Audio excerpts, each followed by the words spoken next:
नमस्कार दोस्तों, आप क्राइम तो देख रहे हैं। हाथरस से बड़ा वाकया सामने आ रहा है। 100 से ज्यादा लोगों की मौत हो गई है, भगदड़ मच गई। दरअसल एक सत्संग चल रहा था जहां पर अव्यवस्था थी, जिसकी वजह से भगदड़ मची। और भगदड़ इस तरह से मची कि छोटे छोटे बच्चे, महिलाएं और जवान, 100 से ज्यादा लोग अभी तक मारे गए हैं। इन्वेस्टिगेशन की जा रही है। मौके पर डीजीपी प्रशांत कुमार को भेज दिया गया है, चीफ सेक्रेटरी को भी भेज दिया गया है। इसके लिए जिम्मेदार कौन है? दरअसल ये बाबा कौन है जिसका ये सत्संग चल रहा था?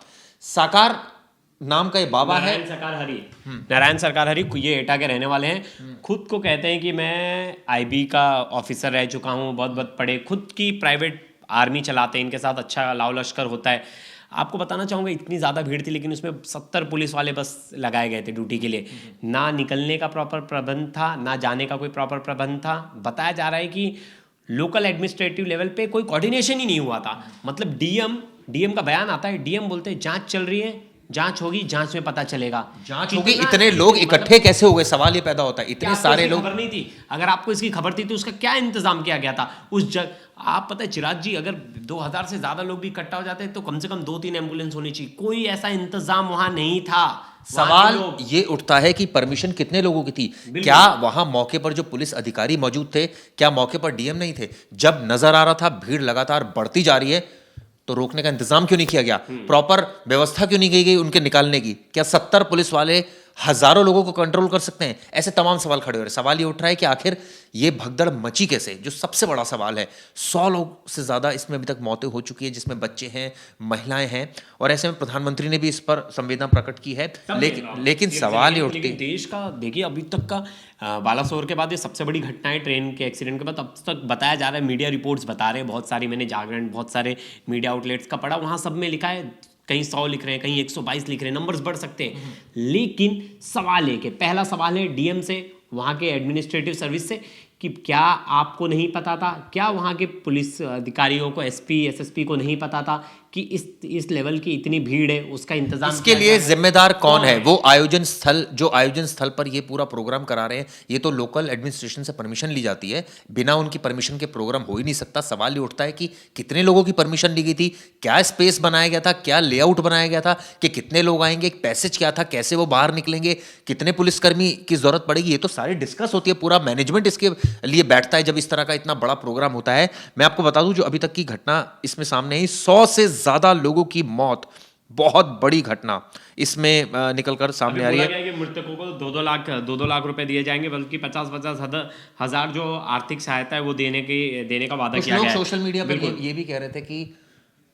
संसद का सत्र चल रहा था और कोई बोलने के लिए तैयार नहीं था और वहां लाशें बिछ गई थी। 1:30 बजे के बाद ये इंसिडेंट हुआ। इस तरह की घटनाएं सामने है। दरअसल मानव मंगल मिलन सद्भावना समागम समिति, ये समिति है जो सिकंदरा राव हाथरस की है, जिसने ये प्रोग्राम आयोजित किया था। और जिस तरह से अभी प्रवेश भी बता रहा था कि ये जो नारायण साकार हरी, ये एटा के रहने वाले हैं, बहादुर नगरी गांव के रहने वाले हैं इनकी। और ये बताते हैं आईबी में थे, 1990 में नौकरी छोड़ दी और उसके बाद अध्यात्म का रास्ता अपना लिया। सफेद सूट पहनते हैं, टाई और जूतों में नजर आते हैं। कई बार ये सत्संग करते हैं, प्रवचन देते हैं, दान दक्षिणा जो मिलती है वो कहते हैं कि अपने जो शिष्य हैं उनको बांट देते हैं। लेकिन सबसे बड़ा सवाल तो यही है ना कि इतने भीड़ इकट्ठी हो गई, इसकी जिम्मेदारी कौन लेगा? क्या प्रशासन सो रहा था?